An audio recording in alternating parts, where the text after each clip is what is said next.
नमस्कार। आरक्षण शुरू होने के शुरुआत से ही एक बड़ा मुद्दा रहा है। कोई आरक्षण के पक्ष में होते हैं, कोई आरक्षण के विरुद्ध में और कोई तार्किक हिसाब से आरक्षण को लागू करने पे सहमति जताते हैं। आज सुबह का अखबार में पढ़ रहा था, उसमें एक कॉलम आया।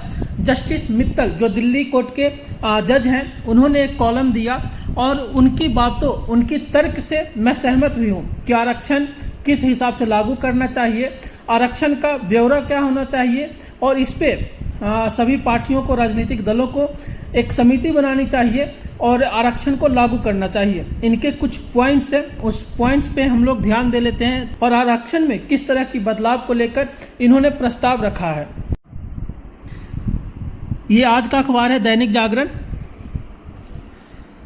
पहला हेडलाइन, जाति व्यवस्था को फिर जन्म दे रहा आरक्षण, लागू करने का तरीका, जस्टिस मित्तल।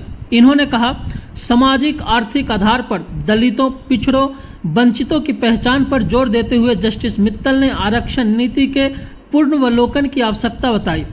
दूसरा पॉइंट, क्यों बताई आवश्यकता पुनर्वलोकन की, उसका इसमें विवरण दिया हुआ है।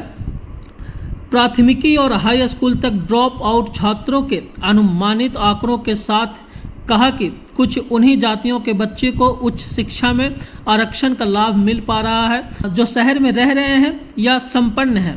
न्यायाधीश ने स्पष्ट किया कि उनके कहने का यह आशय नहीं कि सरकार को दलितों के उत्थान के कार्यक्रम बंद कर देने चाहिए या आरक्षण नीति को समाप्त कर देना चाहिए, बल्कि मुद्दा यह है कि समानता या विकास के लिए क्या प्रक्रिया अपनाई जाए। सरकार उत्थान के लिए सामाजिक आर्थिक आधार पर लोगों के क्लास को पहचानने की बजाय जाति को आधार बनाती है। यही कारण है कि हम आज आरक्षण के लिए जातियों के वर्गीकरण की परिस्थिति से जूझ रहे हैं। जस्टिस मित्तल ने गीता और स्कंद पुराण के प्रसंगों का उल्लेख करते हुए कहा, पुरातन भारत में जाति व्यवस्था नहीं थी।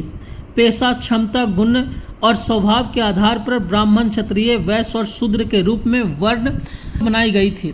बाद में उसी वर्ण व्यवस्था को बिगाड़कर जन्म के आधार पर जाति में बांट दिया गया। आज़ादी के बाद सामाजिक न्याय और समानता के उद्देश्य से ही संविधान में आरक्षण की व्यवस्था की गई, लेकिन समाज कल्याण और दलितों, पिछड़ों के उत्थान के नाम पर हम फिर जाति व्यवस्था के जाल में उलझ रहे हैं। उन्होंने जोर दिया कि आरक्षण का लाभ जाति के बजाय सामाजिक, आर्थिक व जीवन स्तर के आधार पर दिया जाए। इस पर उनका विशेष जोर था कि यदि कोई एक पीढ़ी आरक्षण का लाभ लेकर जीवन स्तर बेहतर कर चुकी है तो उसकी अगली पीढ़ी को आरक्षण का लाभ नहीं मिलना चाहिए।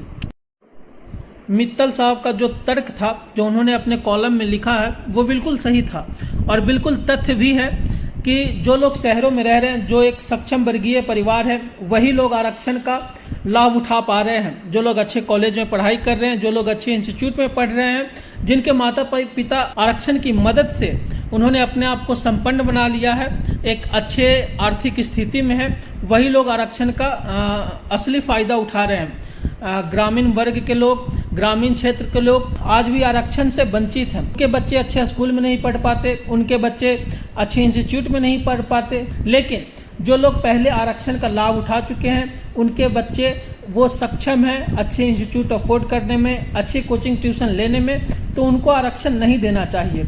और ये बिल्कुल तथ्य है कि आरक्षण आर्थिक स्थिति, सामाजिक स्थिति को देखकर ही देना चाहिए। आर्थिक रूप से जो गरीब है, आर्थिक रूप से जो सक्षम नहीं है, उन्हें आरक्षण जरूर प्रदान करना चाहिए।